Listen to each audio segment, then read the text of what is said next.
Bienvenue dans le podcast captivant « Ceci n'est pas du coaching ». Ici votre animateur François Deschamps. On explore ensemble la liaison fascinante entre la science cognitive et le développement professionnel dans le monde des affaires. Avec une approche unique et éclairée, ce podcast vous amène dans un voyage passionnant à la découverte de votre voie unique en affaires.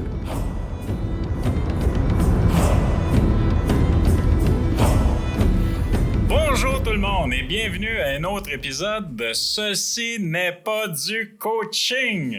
Donc, c'est un plaisir pour moi de vous recevoir aujourd'hui. Donc, ici François Deschamps, votre animateur pour ce podcast.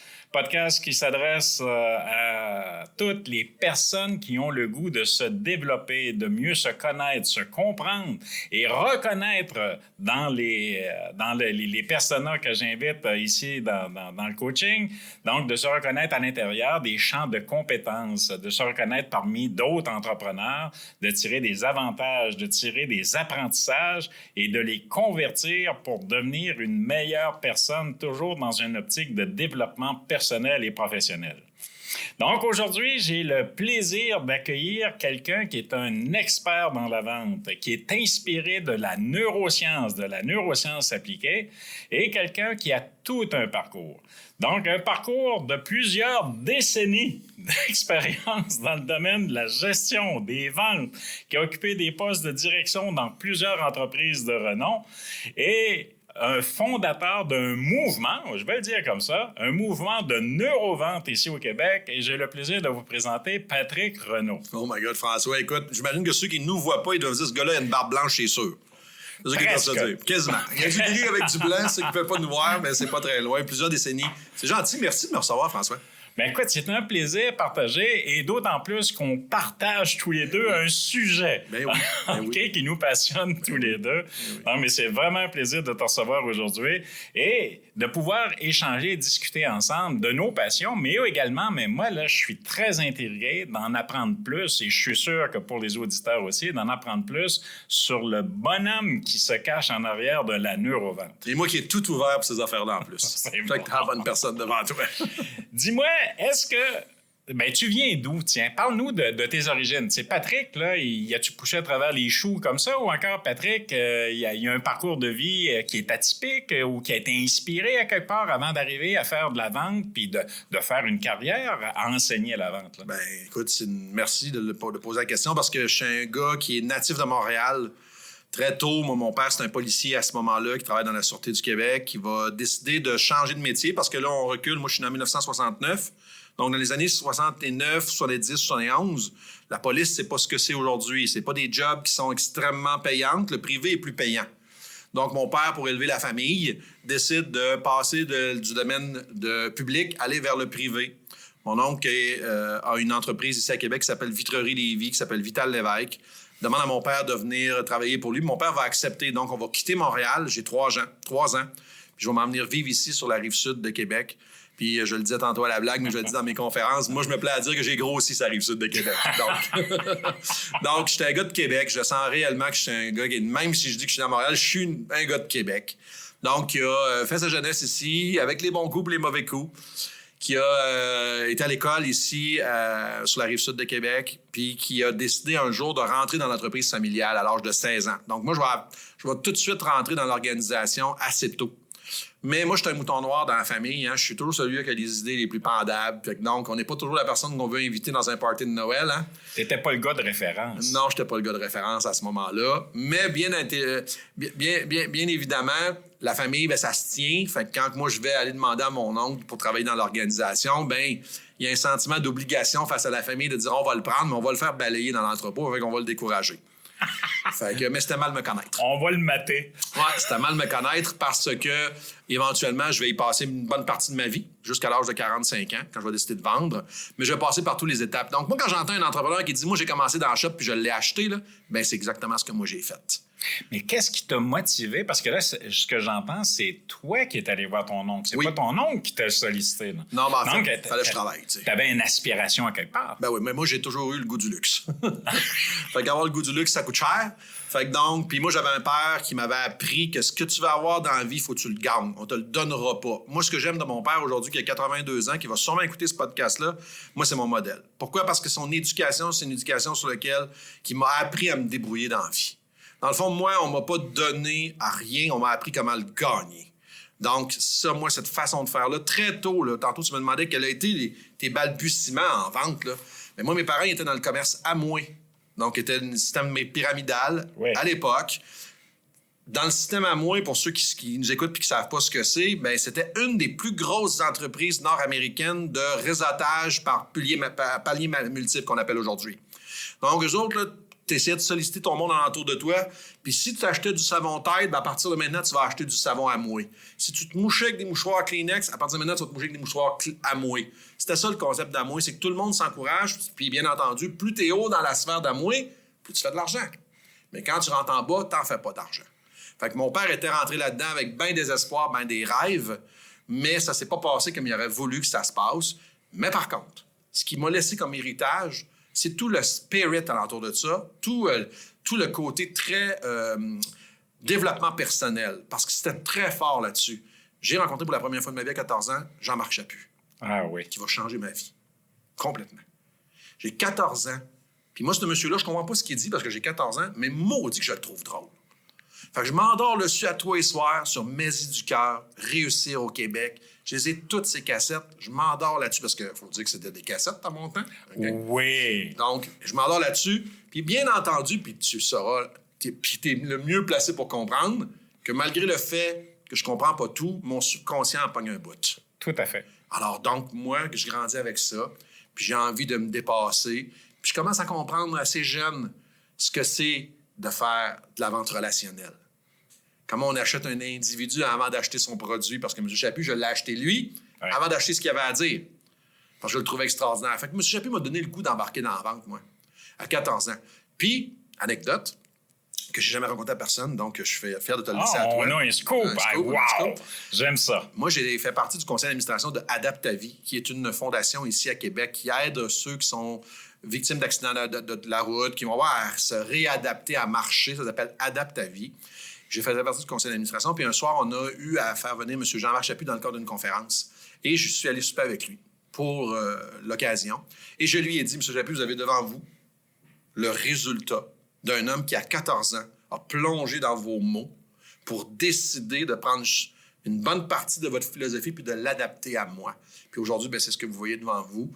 Hey, ça l'avait énormément touché de voir ça. Puis on était restés en contact un peu ensemble. Et moi, mon modèle de tous les temps, c'est Jean-Marc Chaput. Donc aujourd'hui, je fais des conférences, un peu inspiré de Jean-Marc Chaput, bien sûr. Mais lui, il m'a donné le goût de vente.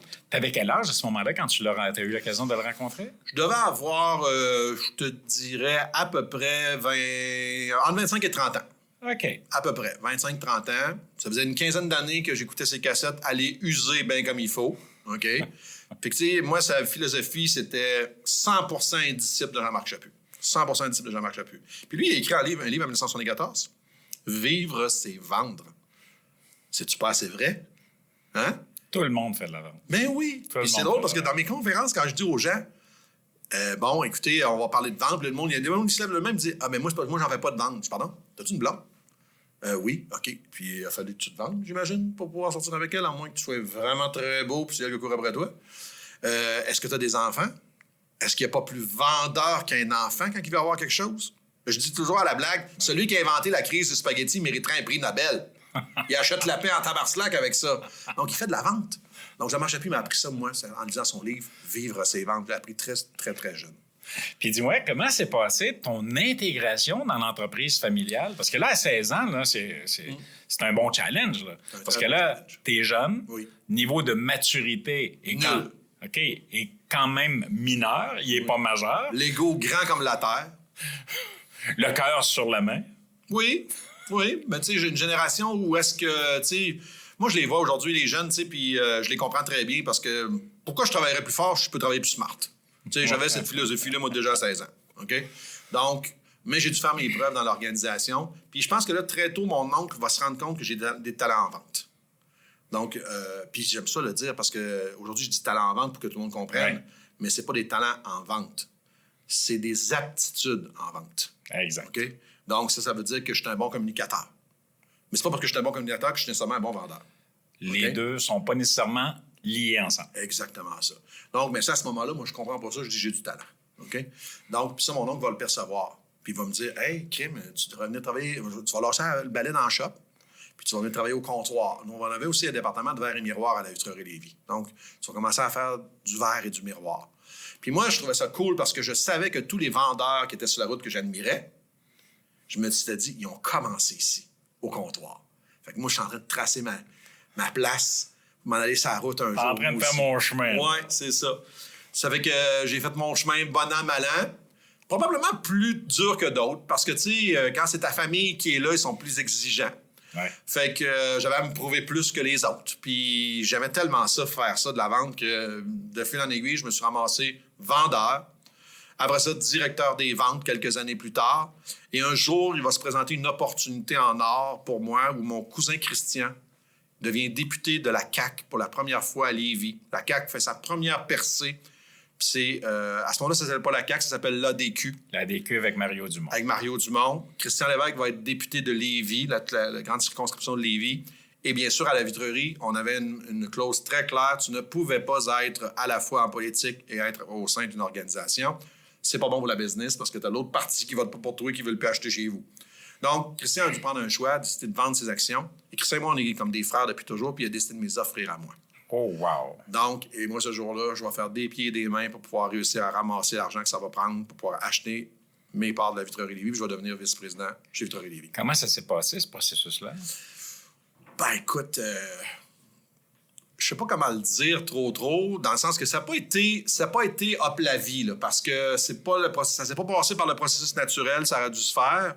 Ça aurait dû être offert à ses frères, voire même son père en premier. C'est pas comme ça que ça s'est fait. Ça a créé des remous. Ça crée un peu de remous, mais en même temps, j'ai le goût de dire avec beaucoup de recul que M. Lévesque, Vital, a probablement dit, écoute, on a un élément intéressant au sein de l'organisation, on veut le garder. Je pense que c'est une belle façon de venir consolider un élément qu'on veut garder dans notre organisation. Il va travailler encore d'autant plus fort. Ça y appartient à Star. Donc, et après ça, je vais faire des belles années à la vitrerie Lévis avec mes cousins. J'ai toujours un climat de partnership. Ben, est-ce que c'est toujours rose? La réponse est que c'est non. Il n'y a personne qui va dire ça en affaires. Mais un climat relativement sain. Mes années à la vitrerie Lévis, c'est comme ça que ça va se passer jusqu'à temps que je décide de vendre. Tantôt, tu as mentionné quelque chose, puis ça a laissé une petite trace dans mon cerveau. Tu m'as parlé d'un petit côté délinquant. Mm-hmm.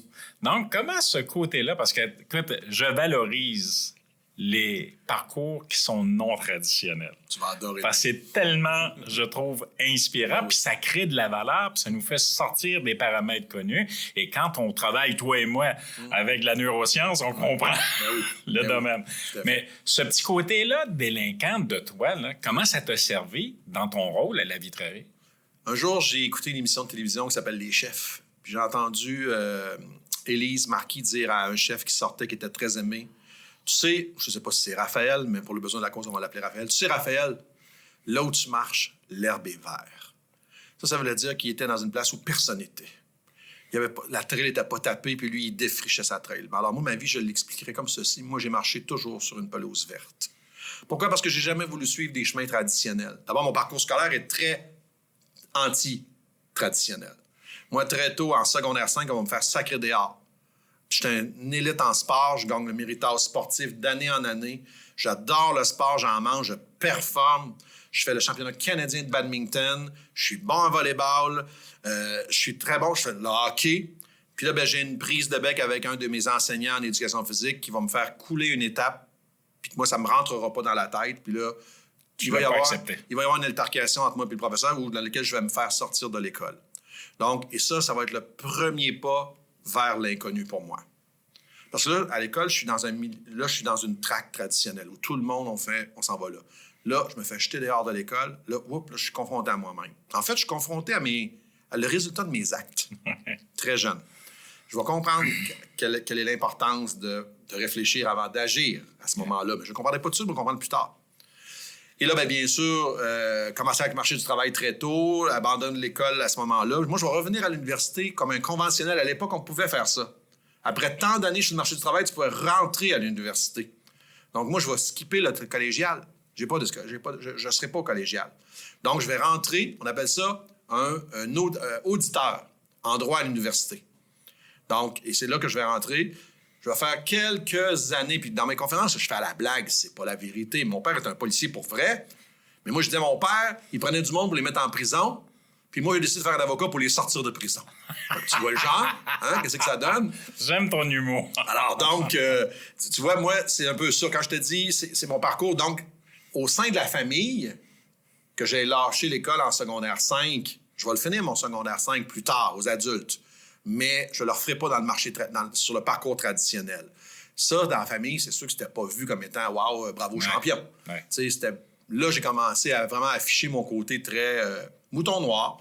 Je l'étais étant jeune. J'avais tout le temps un coup pendable en arrière de la tête.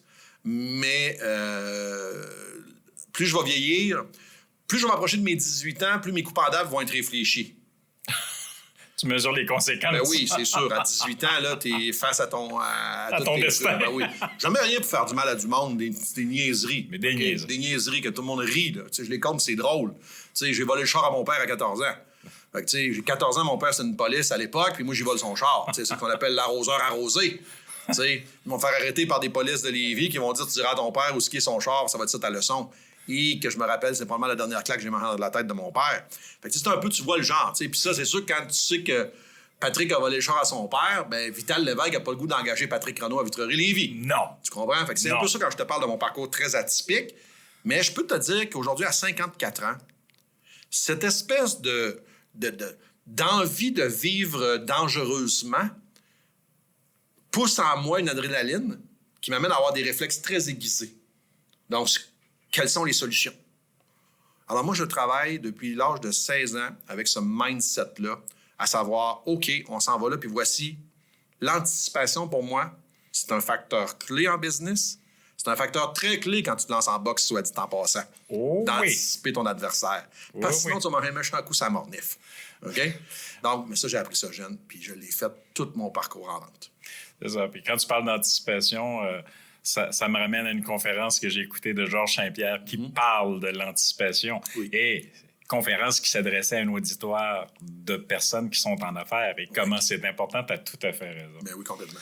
Mais je reviens, là. Là, tu quittes Vitrerie, là. OK? Oui. Là, tu décides, on s'en va vers d'autres cieux. Oui. Qu'est-ce qui t'a amené à prendre cette décision-là? Est-ce que tu avais atteint ton plafond? Est-ce que tu étais dans une période de stagnation? Mais qu'est-ce qui t'a poussé d'aller vers d'autres cieux?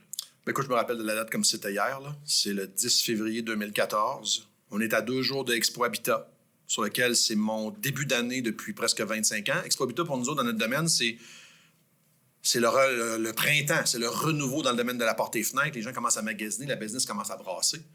Et moi, ça fait plusieurs mois que je suis en réflexion. J'ai 45 ans. Je stagne. C'est un bon mot quand tu as utilisé de parler. Je stagne. Je stagne un peu par ma faute. Là. C'est-à-dire que je suis assis sur mes lauriers. Puis je vais le dire avec beaucoup d'humilité. J'occupe le poste de vice-président aux ventes. J'ai pas faim. Je suis pas obligé d'aller pêcher pour manger. Ça, cette notion-là, là, les racines sont en train de prendre dans le gazon. Oui, c'est exactement ça. En fait, d'ailleurs, je le dis dans la conférence, je dis, moi, je suis en train de mourir à petit feu assis dans mon siège. Et ça, moi, je suis pas fier de moi en dedans de moi. Puis je me le fais dire par mon oncle, je me le fais dire par mes associés. Mais on dirait que quand ça vient des autres, c'est pas bon. Il faut que ça vienne de moi, ça. Puis un bon matin, je prends la décision, puis avec des semaines et des semaines de réflexion, parce que je vais quitter un bateau qui flotte, qui prend pas l'eau, dans lequel, quand il fait mauvais, la cabine est là. Tout est là, là. Je vais quitter ça, me lancer dans le vide pour dire hey, j'ai 45 ans, j'ai encore plein de choses que je vais accomplir dans ma vie, mais là, moi, c'est pas compliqué. Shotgun.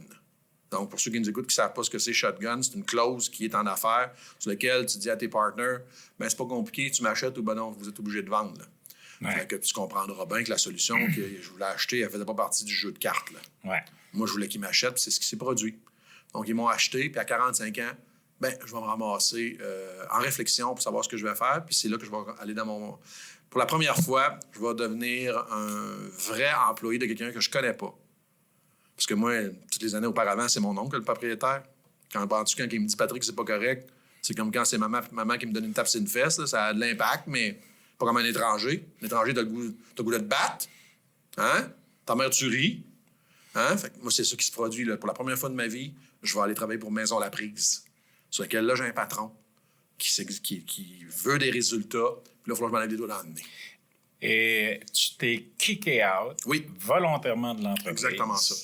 Pour te retrouver à travailler avec Daniel Laprise. Oui, un homme que j'admire beaucoup. Oui, c'est un phénomène de la nature. Exactement ça. C'est un phénomène de la nature. Oui. Mais c'est quelqu'un qui sait ce qu'il veut et qui sait ce qu'il veut pas aussi. Exact. Comment ça s'est passé? D'abord, il n'est pas récipiendaire du prix de la meilleure entreprise, la mieux gérée au Canada depuis je pense que c'est la 17e année. Platine, en plus, donc dans le top 10. Pas pour rien. C'est un visionnaire, Daniel Laprise. Ouais. C'est un homme qui a toute mon admiration.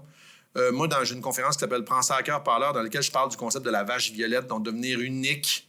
Daniel Laprise, c'est une vache violette. Ouais. Inventer les maisons préfab, là, il était un des instigateurs. La maison pliable, là, qui se plie, c'est Daniel Laprise. Donc, moi, j'ai beaucoup d'admiration pour lui, puis j'ai le goût d'aller faire développer son marché. Fait que Daniel et moi, c'est dès qu'on prend ensemble. Il voit mon expertise en vente, puis il se dit « Wow, solide ». Mais Daniel Laprise, il y a une division qui s'appelle « Lorando Portes et Fenêtres ». Et c'est là qu'il va me demander d'aller brasser ça un peu. Il dit « Patrick, je peux pas croire qu'après 25 ans d'expérience dans le portes et fenêtres, tu peux pas me brasser ça un peu. » Ça va être vraiment un beau défi pour moi, sérieusement. Je vais adorer la gang. Je vais adorer toutes les personnes avec qui je vais travailler là. Mais quand tu as été patron une bonne partie de ta vie, avoir un patron en haut de toi, c'est pas facile. Même si c'est un patron inspirant. Super gentil. Pas en tout. Comment je dirais bien ça? Pas hargneux. Non, c'est ça. Tout en douceur. Respectueux. Écoute, j'avais ce que je voulais dans la réalité, là. Ouais. Seulement que il me manquait le petit côté entrepreneurial à moi, tu sais.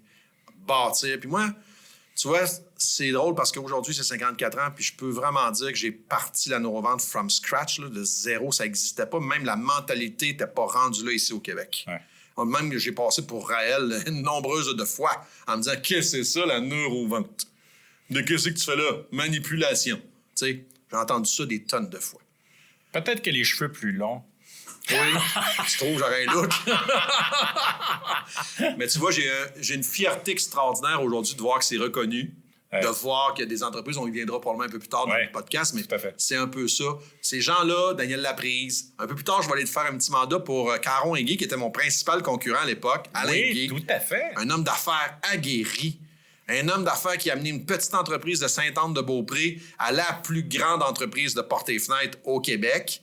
Donc, aujourd'hui, c'est une autre entreprise qui a cette palme-là, mais à l'époque, c'était lui. Original dans son marketing, original dans son produit. Donc, j'étais fier de faire un mandat avec Alain sur lequel, à travers ce mandat-là, ben c'est là que toi et moi, on va se croiser à une place sans même le savoir qu'on était au même endroit. On l'a appris tantôt. Ben oui, c'est ça. Je vais faire un mandat chez Lepage Millwork à Rivière-du-Loup en 2016. Là, on est rendu 2 ans après. Donc, tu vois, là, je suis un peu en mode de recherche, là. Je me cherche un peu.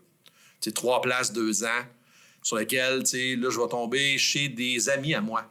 Guy Bonneville, le fondateur. Ben, à l'époque, j'étais chez Vitrerie Lévis, c'était Bonneville Portes et Fenêtres. Ouais. J'étais un de ses clients. Guy Drolette, qui est son associé de Lepage Millwork, ben, c'était notre représentant. Donc, puis c'est eux qui vont venir me chercher chez Caron Henguy.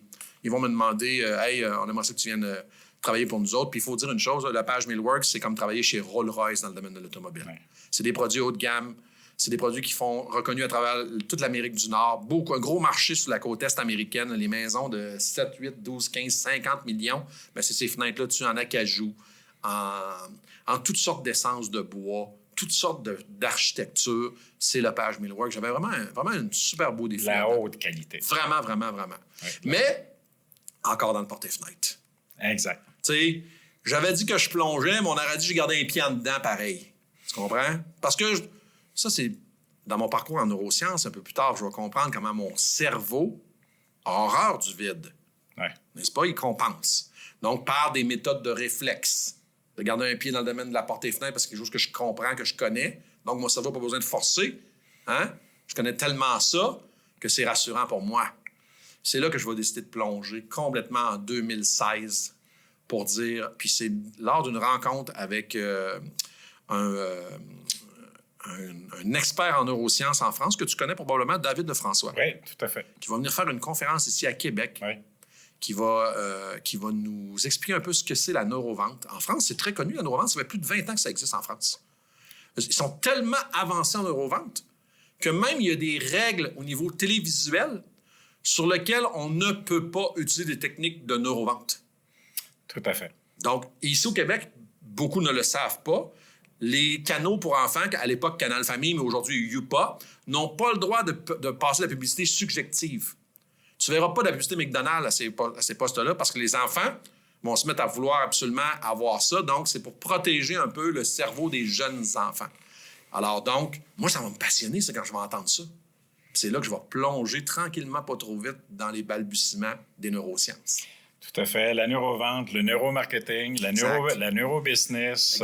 Puis il y a la neurothérapie aussi. Il y a la neuro de tout. Il y a la neuro de tout. Donc, la science du cerveau. Ouais. Mais dis-moi, là, je trouve très, très, très intéressant et pertinent ce que tu viens de toucher. Donc, oui, tu as gardé un pied dans le domaine de la vitrerie, mais tu as eu l'opportunité, peut-être même un privilège, de travailler, de collaborer avec des hommes d'affaires qui se distinguent dans ce milieu-là. Oui. Qu'est-ce que tu retiens de ton expérience? Tu sais, que ce soit avec La Prise, avec Bonneville, avec Guy, là, que ce soit avec Caron et Guy, qu'est-ce que tu retiens de ton passage dans ces entreprises-là qui viennent façonner le bonhomme que j'ai en face de moi aujourd'hui? J'adore ta question, François. J'adore ta question parce qu'elle me brûle les lèvres ces jours-ci.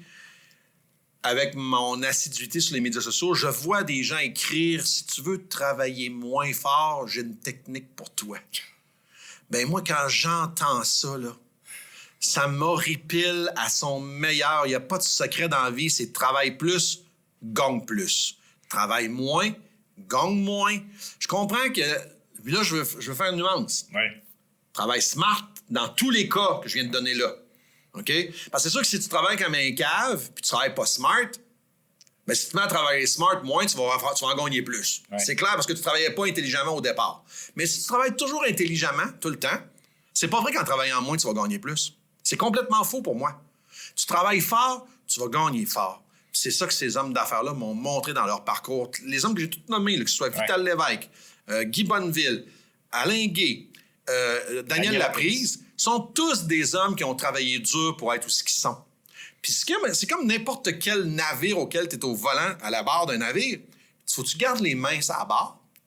Tu peux pas dire tabarslack, on va lâcher ça puis ça va bien aller. Il y a des hommes d'affaires, des fois, que je contacte pour leur dire hey, j'aimerais ça faire de la formation de vous. Ils disent ah ouais, nous autres, on n'a pas besoin de ça, ça va bien, ça va tout seul. Hey! Là, je leur réponds savez-vous, moi, la seule affaire que je sais qui va bien tout seul, c'est la physique. Vous allez voir, c'est tout à fait logique. Là. C'est quelque chose qui descend. La seule affaire qui va tout seul dans la vie, c'est quand ça va par en bas. Ouais. Lâche une roue, ça descend, elle va y aller tout seul. Si elle est pour monter, elle ira pas tout seul. Il faut que tu la pousses. Ça, faut que tu fasses. Ça prend une énergie pour la faire bouger. Voilà, la business, c'est ça. Si tu veux grow up ton entreprise, ben mets de l'énergie dedans. Fais-le intelligemment. T'es pas obligé de travailler comme un fou. Je travaille pas comme un fou, moi. Je travaille juste smart, mais je travaille, par exemple.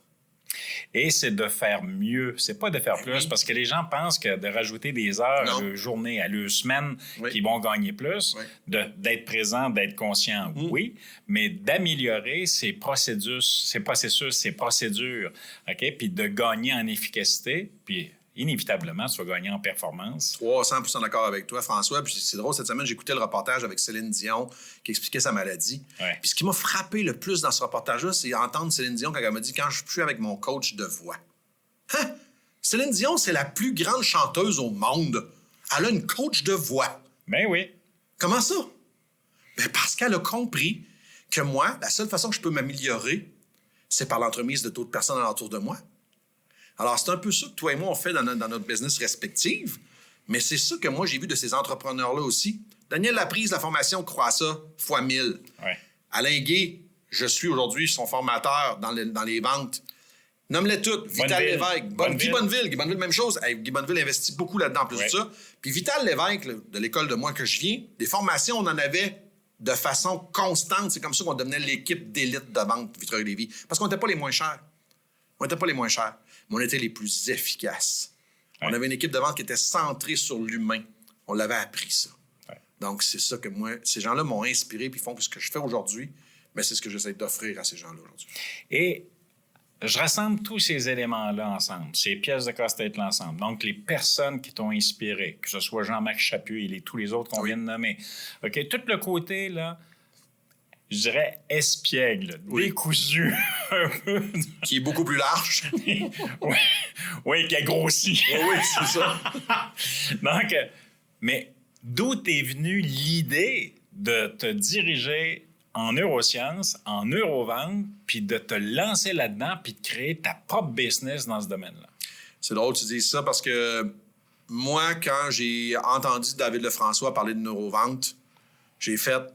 Moi, j'ai un ami qui fait des conférences au Québec puis qui m'avait dit « Patrick, tu devrais faire ça. » Fait que j'ai fait « Ah, c'est intéressant. » Mais tu sais, moi, faire des conférences, quand tu regardes le monde aller, tu te dis « J'avais le sentiment de l'imposteur fois 1000. » Puis quand je fais ma conférence, je l'explique au départ, je dis « Est-ce que quelqu'un joue au hockey ici? Lève ta main. » Là, il y a des gens qui lèvent leur main. Je dis « Tu joues-tu professionnel? » Non, je dis « Je suis récréatif. » Alors, imagine-toi que Sidney Crosby t'appelle à soir et te demande « Viens-tu jouer à mon équipe? » C'est le même que je suis senti le jour où on m'a demandé « Veux-tu faire un conférencier? » J'ai fait « Hey, attends un peu. » J'étais à la fois excité, parce que je voyais de la reconnaissance, mais à la fois intimidé.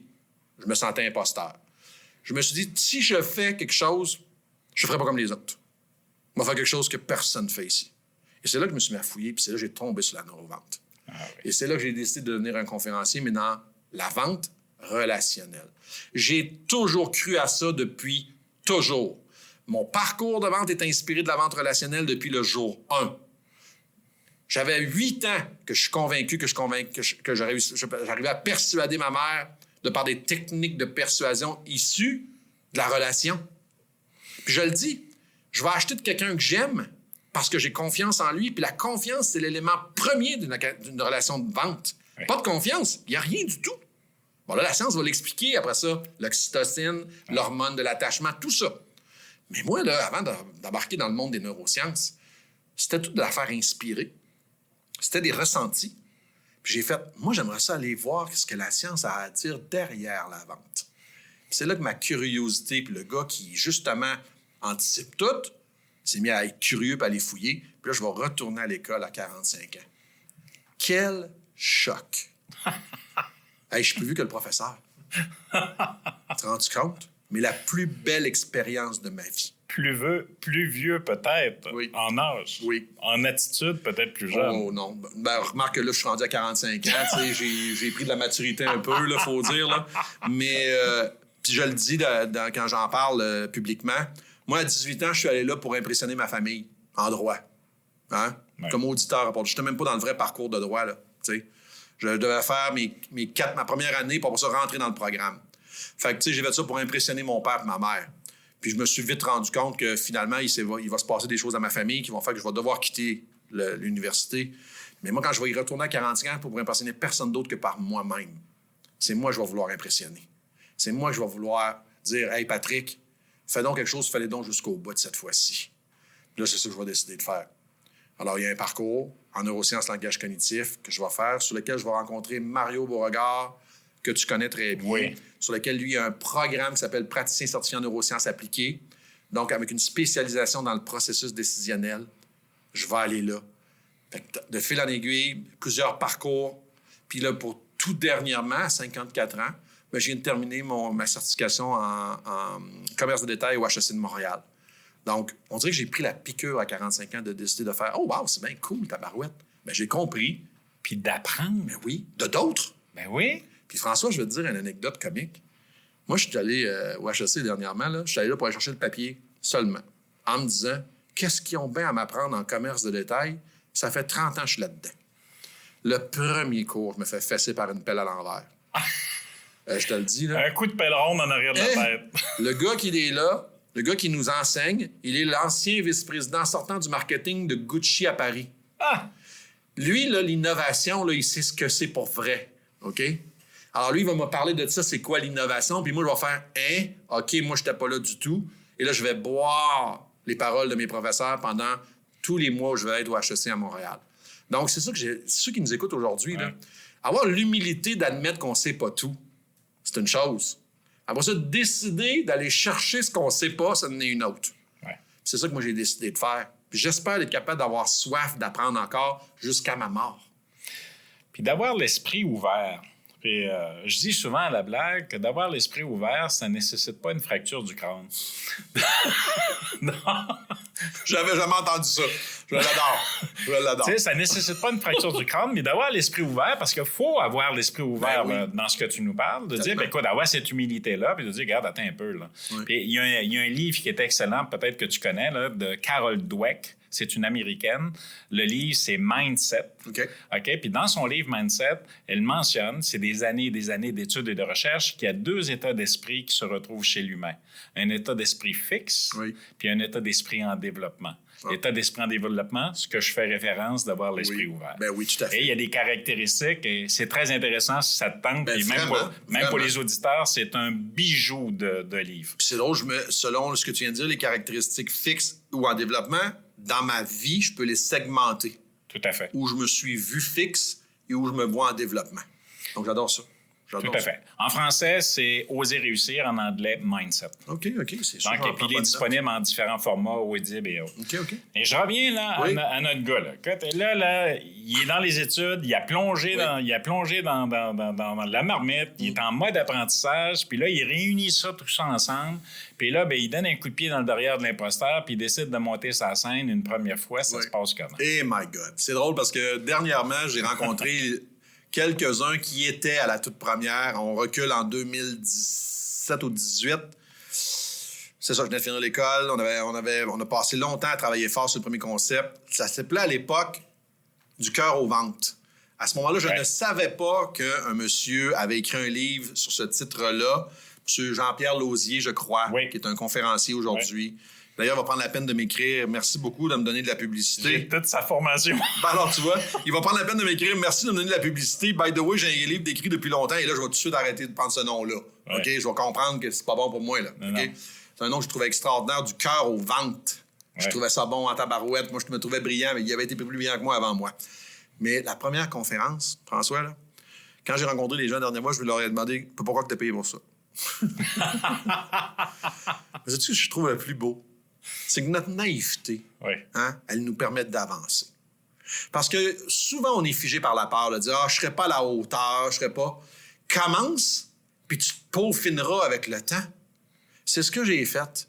J'ai eu assez d'ego de moi-même pour dire « Hey, moi, je pense que ça vaut de l'argent, ça. On va vendre ça. » On a vendu les tickets. Je me rappelle très bien, il était 31 dans la salle. Une petite salle d'école, appelons ça de même. Moi, c'était vraiment Ticketmaster. Pas Ticketmaster, mais c'était au Québec, pas le point de vente, mais l'autre, là, Eventbrite. Ticket un après l'autre, sollicite. Hey, viens me voir. Il venait, on remplait la salle 31, donne le show, bien content de moi. Puis à la fin, je me rends compte que c'était un peu décousu, mon affaire, tu sais. Les idées sont toutes là, mais ça manque un peu d'expérience, dans le sens l'humour, l'intonation, les briser le rythme, tout ce qu'on apprend sur le métier, tu sais. T'as la pièce de viande dans l'assiette, mais il manque un peu d'accompagnement. Elle n'est même pas cuite, tu sais. Puis moi, j'ai mes couteaux dans les mains prêts à manger. Fait que, c'est un peu ça. Fait que, tu sais, mais honnêtement, je suis tellement fier de cette première journée-là. Ouais. Pour moi, c'est une journée qui va rester gravée à ma... Puis je vois encore les visages devant moi, là. Je me ferme les yeux, je pourrais te les nommer presque tous, les 31 qui étaient là. Mais grâce à ces 31-là, aujourd'hui, je gagne ma vie à travers le Québec pour faire parler de la neurovente. Aujourd'hui, quand je parle de neurovente, je suis plus réel. Non, aujourd'hui, c'est reconnu. C'est crédible. C'est crédible. Le monde dit « Ah, c'est vous, ça, M. Renaud. C'est vous, ça, la neurovente. » À cette heure, quand on parle tantôt de la fracture du crâne, là, c'est ça qui s'est passé dans le monde de la vente. Il y a eu une fracture du crâne. Une ouverture. Arrêtons de faire des traditionnelles gestion des objections, prise de bras. Hein? On va parler d'économie comportementale. Donc, ça veut dire que comment tu te comportes, ça a une incidence sur ton économie. Donc, si t'es un trou de cul, t'as une économie de trou de cul. Mais si t'es quelqu'un qui est extraordinaire, sois pas surpris que ton économie soit extraordinaire. Le monde a le goût d'être accolé à toi. C'est la loi du boomerang. Ben oui. Un boomerang te revient toujours chargé avec ce que tu le lances. Ben Et oui. j'ai un ami qui est décédé aujourd'hui, puis un très bon ami à l'époque. Et lui, il se plaisait à dire, quand tu lances un boomerang chargé de merde, Oui. attends pas qu'il te revienne chargé de sucre à la crème. Tantôt, tu me parlais de Jean-Marc Chaput. Dans sa conférence du cœur au ventre, il dit « La vie, c'est très facile. Il y a 2 convois dans la vie. Il y a un convoi chargé de beurre, puis un convoi chargé de marde. Quand tu es dans le convoi chargé de marde, creuse pas dans le wagon d'après. C'est de la marde tout le long, penche-toi. Mais il dit, quand tu es dans le convoi de beurre, par exemple, prends-en, c'est du beurre tout le long. Donc, c'est exactement la même affaire que ton boomerang. C'est exactement la même chose. Dis-moi, je reviens parce que tu as mentionné un mot que je trouve très important. Oui. OK? La naïveté. Oui. La naïveté de l'enfant. Ce que je trouve personnellement, en vieillissant, l'humain va se conformer à la société, Oui. au regard de la société, aux attentes de la société, et quand je parle de société au sens le plus large du mot, et l'aspect naïveté de l'enfant que l'on a toujours et qu'on porte toujours à l'intérieur de nous, on a tendance à l'oublier et le mettre de côté, et pourtant, la naïveté de l'enfant, c'est ce qui lui permet d'apprendre, Oui. de grandir, de se développer et d'atteindre ses buts et ses rêves. Ben oui. Parle-moi de cette naïveté-là qui t'habite. C'est drôle parce que tantôt, je me disais à 45 ans, as-tu pris de la maturité? On dirait qu'il y a des bouts de ma vie que non. Puis ça, j'aimerais ça le conserver de même. Je vais t'expliquer pourquoi. Parce que je suis tellement d'accord avec ton propos que tu viens de mentionner. L'être humain, c'est un être qui est grégaire. Hein? C'est un être de société avec tous ses pour et ses contre. dont, entre autres, aussi le regard de la société sur moi. Tout à fait. Donc, il va faire que moi-même, ce que moi j'appelle des croyances limitatives, m'amener à dire, ouais, là, si je fais ça, qu'est-ce que le monde va dire? N'est-ce pas? Donc, mon parcours, moi, ça, je ne sais pas si c'est parce qu'ils ont oublié de me le mettre à la fabrication, mais il n'est pas tant là. Moi, ce que le monde, ils vont dire, m'en sac comme dans l'an 40. Fait que donc, quand je vais décider de plonger dans la neurovente, ça, cet aspect-là de naïveté est encore présent chez moi à 45 ans. Mais tout au long de ma carrière, puis je le dis des fois dans ma conférence « Penser à cœur, pas à l'heure », c'est drôle que quand tu as 2 ans, 2 ans, c'est pas vrai, mais mettons que tu as 1 an, puis tu apprends à marcher. Tu tombes, tu te pètes la gueule, tu saignes du nez, mais tu te relèves, puis tu finis par marcher. Puis je dis à la blague, moi, je connais personne qui rampe aujourd'hui en se disant que Christy, marcher, c'était pas pour moi. Là. Ben non. Tout le monde marche, OK? Pourtant, je connais un paquet de monde qui s'essaye demain matin à faire un sport, une nouvelle job, une nouvelle façon de faire, puis au bout de la 2e fois, ça marche pas, il abandonne immédiatement. Exact. Ça veut dire que toi, tu aurais été celui qui rampe, qui, après s'avoir pété la gueule, aurait décidé qu'il ne marchera pas un jour. C'est où que ça a clashé, ça? Alors, c'est ça la naïveté de l'enfant pour moi. L'enfant, là, quand il se fait dire non par son papa, sa maman, est-ce qu'il se retourne de bord en pleurant et en disant « Je ne l'ai pas eu? » Hey, Christy, non. C'est là que la crise du bacon a été inventée. Ouais. OK? Donc, moi, j'aime cette naïveté-là de l'enfant. Ce qui est la beauté en vieillissant, c'est d'apporter le dosage. De pouvoir dire, je vais avoir une persévérance, OK? Puis il y a une différence entre le mot persévérance et acharnement. Une persévérance bien mesurée, sky's the limit. Un acharnement, c'est le début d'une perte de confiance. Alors, et c'est là que je suis capable de dire avec ma maturité, je continue à demander les choses, même dans mes processus de prospection. Je suis encore très, très tenace, mais je ne suis pas... je ne cherche pas à faire de l'acharnement. Ouais. Puis de laisser... Puis ça, c'est une suggestion, puis il existe de la littérature là-dessus, là, mais je vous invite, comme auditeur, à aller voir sur l'enfant intérieur, puis l'importance de laisser vivre, tel que tu viens de le décrire, les aspects de votre enfant intérieur qui sont des bases et des fondations pour vous amener à atteindre vos buts et vos objectifs aujourd'hui. Puis là, je parle pas juste de mettre plus d'argent dans votre compte de banque, mais d'être bien, d'être heureux, Oui. puis d'avoir la capacité de vous épanouir. L'enfant intérieur, prenez-en soin. Oui. Il est de bons conseils pour vous. Sachez l'écouter. J'ai déjà entendu une théorie de quelqu'un qui m'avait expliqué, le monde est à l'envers. On devrait venir au monde vieux, puis finir enfant. Ouais. Puis je trouvais tellement que c'était une belle vision. Je me disais, imagine, je me rappelle, là, quand j'avais 5-6 ans où je n'avais pas de tracas. Hein? Pas grave, qu'est-ce qu'on mange à soir? Pas important. Hein? Ça serait le fun de finir nos jours de même, mais c'est pas comme ça que c'est fait. Ça me fait penser à une anecdote que je te partage, que je partage aux auditeurs. J'ai une grande fille. Elle a 33 ans aujourd'hui. Belle, grande, merveilleuse grande fille. On est tous des parents. C'est nos enfants, c'est les meilleurs. Les plus beaux, les plus fins. Les plus fins. Fait que, elle a 4-5 ans, puis elle veut apprendre à patiner. Fait que là, je lui montre pas comment patiner. J'ai dit, on va t'inscrire dans une école. Donc, il y a une école qui se donne. On était à Notre-Dame-du-Lac dans le Témiscouata à l'époque. Fait que là, elle a son petit chapeau, ses patins, elle embarque sur la patinoire, puis le premier cours qu'on lui donne, c'est d'apprendre à tomber. Donc, pour pas se blesser. Ben oui. Fait que là, elle s'en vient après 15-20 minutes en rampant au bord de la patinoire, puis là, elle pleure. Fait que là, qu'est-ce qu'il y a, ma fille? Ben, elle dit, papa, elle dit, moi, je suis pas venu pour apprendre à tomber, je suis venu pour apprendre à patiner. J'adore. Ah oui. T'es toute jeune, toute frêle, toute innocente.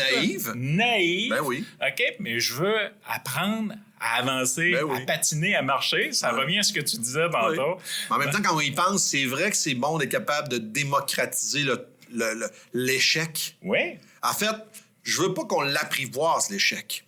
Je veux qu'on soit capable de dire, OK, je sais ce que c'est pas une fin en soi. Non. Donc, c'est un peu ça que ta fille, elle apprenait en tombant. Mais c'est à force puis des histoires. Écoute, il y a un mythe qui dit... Il y a un mythe, je pense que c'est un mythe. Est-ce que tu sais pourquoi la boisson 7-Up, ça s'appellerait 7-Up? Vas-y. 6 fois faillite. La 7e, ça a été la bonne. 7-Up. Donc, tu sais, sans ça, est-ce que 7-Up existerait? Il y a un paquet d'histoires d'hommes d'affaires qui sont comme ça, sur lesquels, par le passé, on a tombé. Mais ils ont appris à tomber. Ouais. Ils ne se sont pas écrasés après avoir tombé. Ils ont appris à tomber, puis ils ont appris à se relever après avoir tombé. Surtout, il ne faut pas rester assis. T'sais. Moi, je dis toujours, il y a 3 types de personnes dans la vie. Il y a ceux qui tombent et qui se relèvent. OK? Il y a ceux qui tombent et qui restent fessés. Là, statu quo. Il y a les autres. Il y a ceux qui tombent et qui croient qu'ils ne sont pas encore assez creux, ils se mettent à creuser par en bas. Puis ils croient qu'ils n'ont pas tombé. Ouais, eux autres, j'ai le goût de leur parler. Là. Hein? Alors, peut-être une petite rencontre en privé. Jean-Marc Chaput, il y avait une belle histoire là-dessus. Il disait, il y a 3 types de personnes dans la vie. Il y a ceux qui sont dans la parade, il y a ceux qui organisent la parade, mais il y a ceux qui ne savaient même pas qu'il y avait une parade. C'est dans plein ça. Hein? Alors, dans plein ça. Où vous situez-vous? Posez-vous la question. Je reviens sur la neurovente. Oui. Donc, tu as fait ta première conférence. Oui. Ça a été très concluant. Comme apprentissage. Complètement. OK? Complètement. Fait que là, ça t'a donné un autre coup de pied dans le derrière. Mais à force de me donner des coups de pied dans le derrière, toi, là, ça te ralentit pas, ça te fait progresser, ça te fait avancer. L'énergie. Donc, ça t'énergise, puis ça te donne le goût d'aller plus loin, puis d'aller au bout de tes capacités, de tes limites. Oui. On parlera de certaines limites tantôt. Oui. Tu m'en as trop dit avant. Oui, je sais.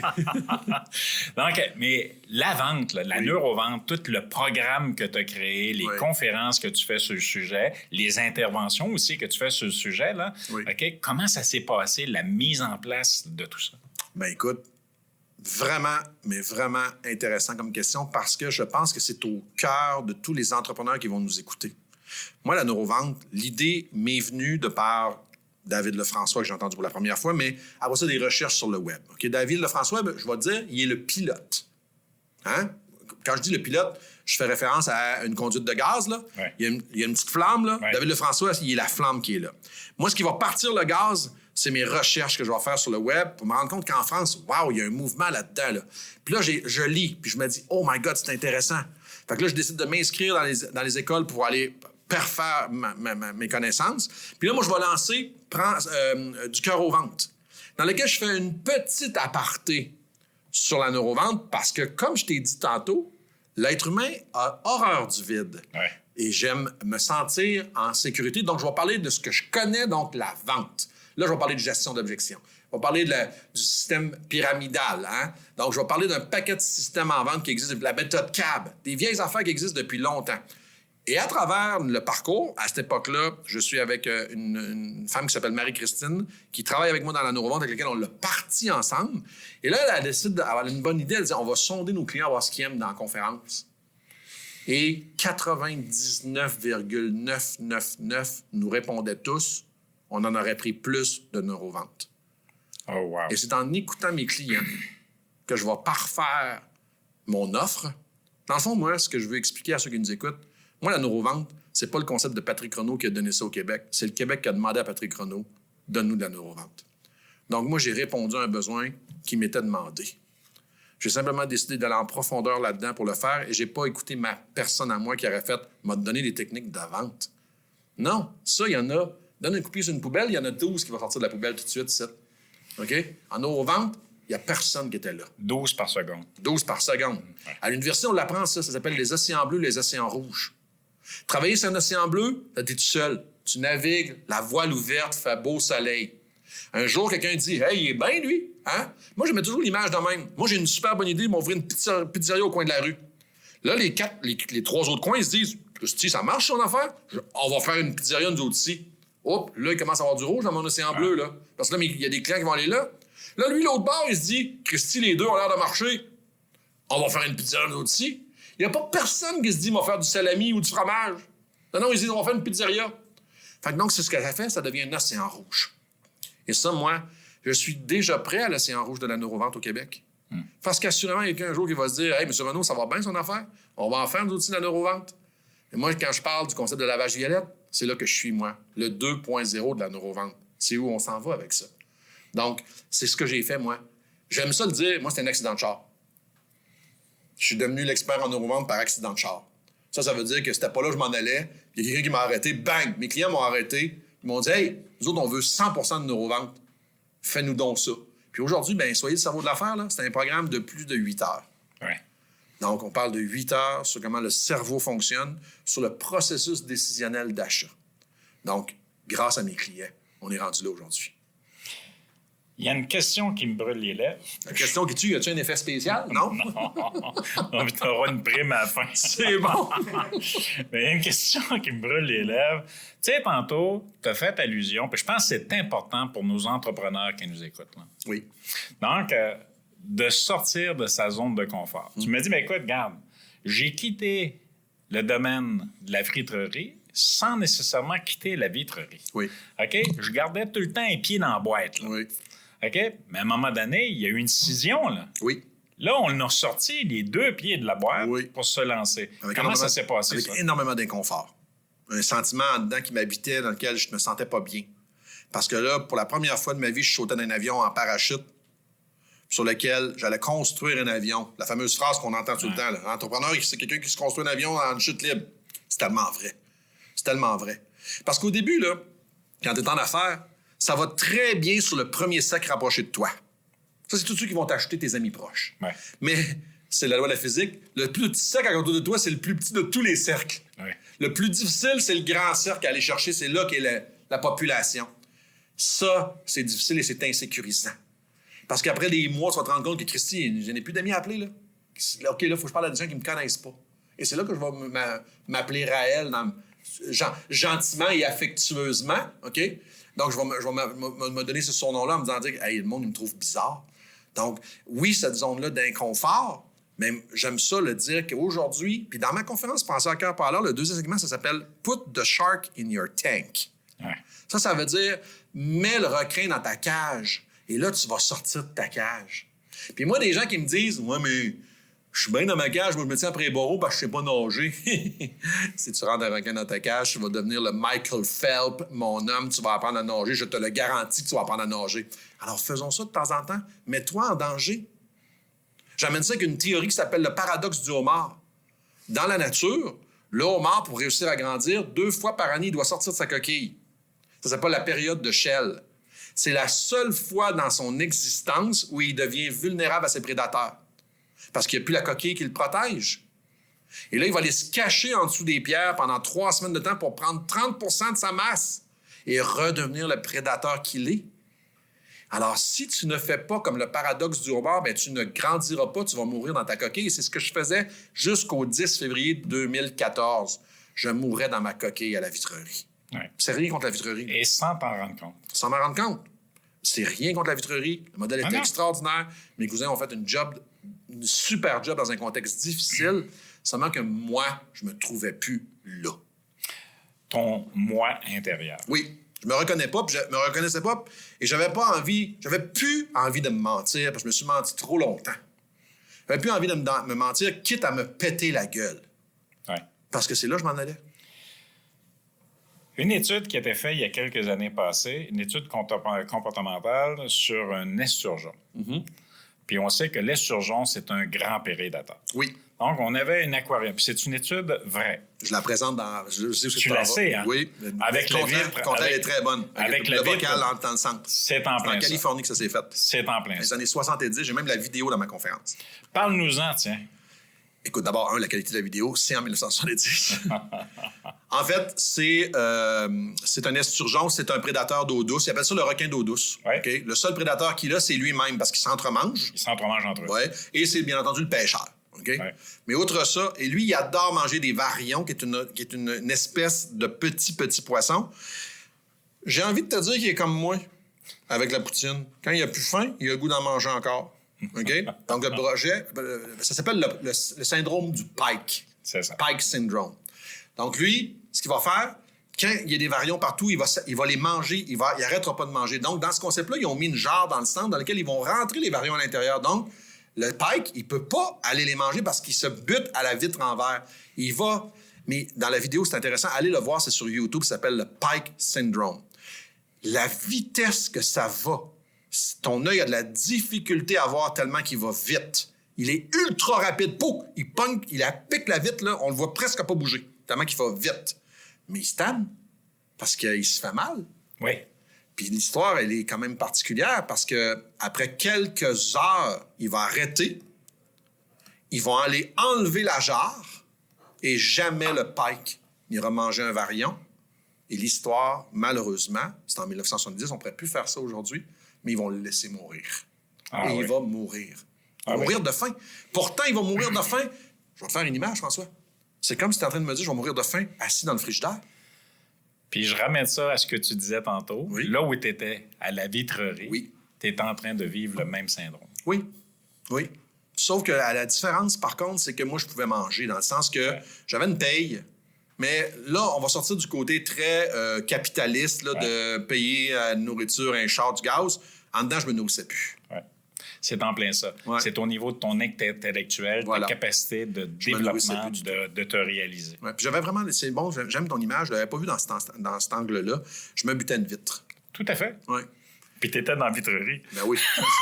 Mais me l'as-tu fait dire, tu penses, François, hey, tasse-toi, c'est pas parce que ton père est dans la vitrerie qu'on peut voir à travers toi. Elle l'a entendu une fois par l'autre, celle-là, mais c'est tellement vrai. C'est tellement vrai. Je reviens sur ce que tu fais, sur ce qui te passionne, ce qui nous lie aussi en termes de passion. Là. Oui. Qu'est-ce qu'on doit savoir? Y a-tu un truc? Y a-tu une astuce? Y a-tu quelque chose là, à ce moment-ci que tu peux nous partager pour dire « Wow, faut que j'aille là ». Ben moi, j'ai le goût de dire à ceux qui œuvrent dans le monde de la vente, là, puis j'ai le goût de leur dire, là, monte le son, là, puis écoute bien ce que je vais dire. La vente, ça n'a rien à voir avec le talent. OK? La vente, ça a à voir avec la compréhension du processus décisionnel, c'est-à-dire comprendre l'humain qui est devant moi. Parce que moi, j'achète des trucs de gens qui ne sont pas des experts en vente, mais je les trouve tellement fins, je les aime tellement que j'ai le goût d'acheter d'eux autres. Ouais. C'est pas une question de talent. Assurément, le talent va t'aider en vente, OK? Le talent, moi, j'appelle ça un terreau fertile. C'est-à-dire que t'es venu au monde comme moi, ma mère était une méchante bonne vendeuse, OK? Mon père aussi, c'était un bon vendeur, mais ma mère, c'était toute qu'une vendeuse. Alors moi, j'ai appris à communiquer dans la vie. Ça m'a servi, OK? Mais je connais bien des bons joueurs de hockey qui avaient du talent qui ont fait à rien avec le talent, OK? Alors, mais c'est exactement la même chose en vente. Donc, si tu nous écoutes aujourd'hui, puis tu te dis, hey, moi, je suis un vendeur, mais Caroline, pour moi, c'est pas à moi. Je serai jamais un vendeur élite. Enlève-toi cette croyance limitative-là de la tête, parce que tu deviendras un vendeur élite quand tu auras une personnalité d'élite.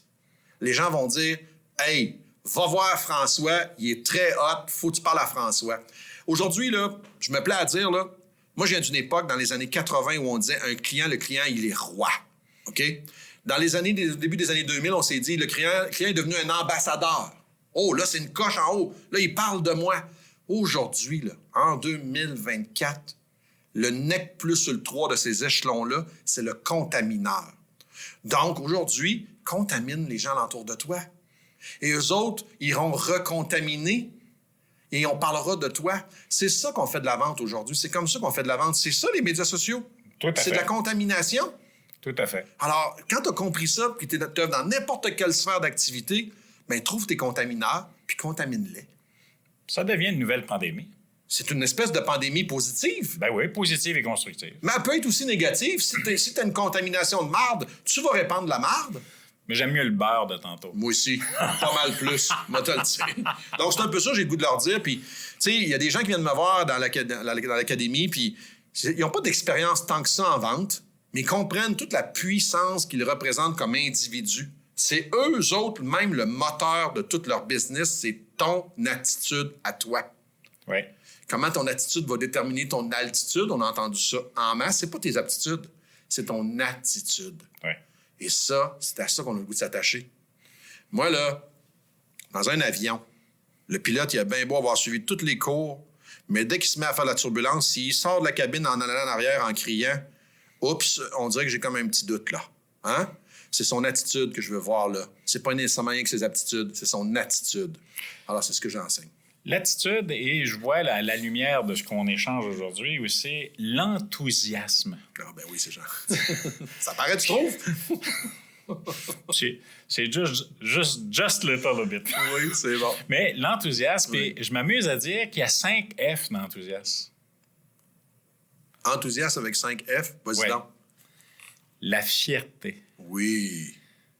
Wow. la franchise, Oui. le fun. J'aime ça. T'en as-tu d'autres? Franchise, Franchise, fierté, fierté, fun. la foi dans ce qu'on fait. Et tellement. Puis il y en a un autre qui est même tabou, et je trouve trop souvent tabou, c'est du fric. Oui. Donc, tu es honnête, tu es transparent, tu es fier de ce que tu fais, tu transpires et transposes ton état d'être, OK, tu as le droit de faire de l'argent. Complètement. Mais ça, j'aime tellement ça. Puis c'est drôle parce que je dis tout le temps aux gens, intéressé, intéressant. Ouais. Sois intéressé aux gens, les gens te trouveront intéressant. OK? Puis le jour que tu seras intéressant, bien, le cash viendra. Mais tant et aussi longtemps que tu veux te montrer intéressant, le monde, il s'en fout. Ouais. Alors, moi, l'argent n'a jamais été ma motivation première pour faire la neurovente. J'aurais pu faire de la gestion en vente pour le restant de ma vie. D'abord, je ne compte même pas sur mes 2 mains le nombre d'offres que j'ai eues de par mes clients de dire « Viendrais-tu gérer mon réseau de vente? » OK? À des salaires vraiment intéressants. C'est même pas une question d'argent, c'est une question qu'aujourd'hui, là, je fais la phrase que Steve Jobs dit, puis que je trouvais farfelue il y a bien longtemps, mais que je comprends aujourd'hui. Fais quelque chose que tu aimes dans la vie et pas un seul jour, tu auras l'impression de travailler. Exact. C'est exactement ce que je fais aujourd'hui. J'ai pas l'impression que je m'en vais travailler. Puis l'argent vient avec, bien entendu. Et moi, là, j'aimerais ça qu'un jour, on démocratise ça. Moi, j'ai le goût de suivre ceux qui réussissent dans la vie.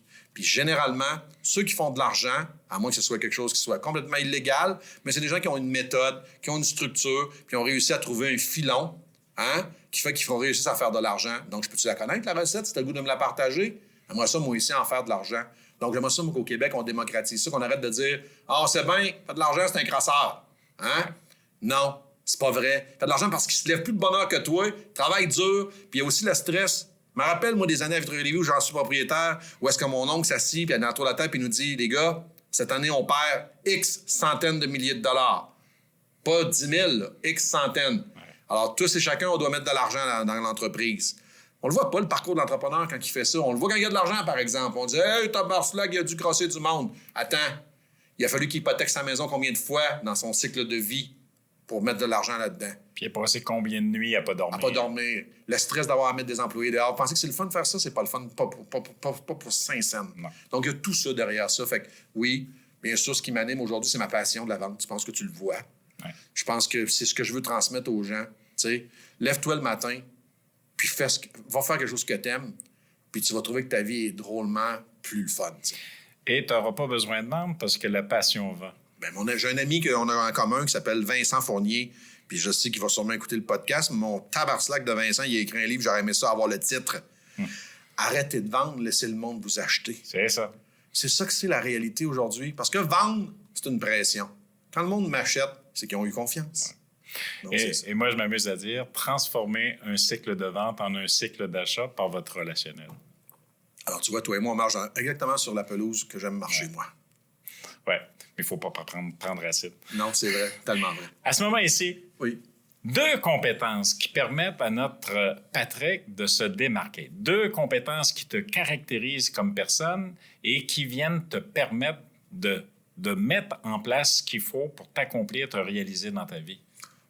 C'est un mot qui est galvaudé, là. Créativité. Hein? C'est galvaudé terriblement, mais ô combien ça m'a servi. Ma créativité, mon originalité, vouloir faire les choses différemment des autres, ça, c'est un des points qui me démarque beaucoup. Et je suis quelqu'un qui anticipe énormément. Donc, je vois les coups venir. Ouais. Je suis capable d'aller voir... Ce matin, j'étais en coaching avec un de mes amis, puis je lui disais... Toute ma carrière, je l'ai bâtie comme un joueur d'échecs. À la limite, je ne m'intéresse pas au coup que tu viens de jouer. Parce que moi, j'ai une stratégie de 5 coups. Je vais m'en intéresser s'il vient briser ma stratégie. Mais sinon, fais ce que tu veux. Moi, j'ai un focus qui est fait pour dans 5 coups, je te fais tomber. L'anticipation. L'anticipation. Donc, je crois qu'en affaires, si tu n'anticipes pas, mais tu es toujours en mode de réaction, c'est pour ça que j'ai toujours longtemps été en action, parce que je mets le concept de l'anticipation en avant-plan. Puis c'est ce que j'essaie d'enseigner dans les formations. Très judicieux. Très judicieux. Et de savoir écouter sa petite voix intérieure. Oui. Tout à fait. Des fois, ça arrive trop tard. Beaucoup trop tard. Dis-moi, pour le bénéfice de nos auditeurs, as-tu un conseil? Patrick, là, le Patrick là, qui s'est livré à nous aujourd'hui, là, mais as-tu un conseil, une idée, une stratégie ou encore une phrase inspirante, une citation que tu pourrais partager aux gens comme étant la cerise sur le Sunday de ta présence ici aujourd'hui? Ben, j'ai le goût de leur laisser dans un air où tout... je vais citer une phrase de Placide Poulin, le fondateur de Mahax. Il disait, vous savez, il dit, dans un air où tout est accessible facilement, tout s'achète facilement aujourd'hui sur les médias sociaux, tu peux avoir presque tout pour rien. Bien, sachez une chose, avoir 25 ans d'expérience, ça prend 25 ans à avoir. Ouais. Donc, moi, c'est ce que je partage à travers mon parcours. Toi aussi, François, c'est ce que tu fais à travers ton parcours. Puis ce que je veux dire à ceux qui nous écoutent, c'est qu'aujourd'hui, il n'y a pas de recette de tapis magique. Je vois sur les médias sociaux des recettes trop... À la limite, j'ai quasiment le goût de te dire frauduleux. C'est pas frauduleux parce qu'il y croit, mais... C'est pas vrai. C'est limite. Ben oui, ça fonctionne pas. Je veux dire, ça fonctionne pas parce que Tabarnak, si ça marcherait, tout le monde serait milliardaire. Donc, la réalité aujourd'hui, c'est que je dis aux gens, essaie de trouver ton créneau à toi qui te ressemble. Que tu travailles pour quelqu'un, je ne t'ai pas de dire ça que ta job là. Dans ton domaine à toi, tu es secrétaire dentaire. Là. Ben, sois donc la meilleure secrétaire dentaire. Prends ça à cœur, pas à l'heure.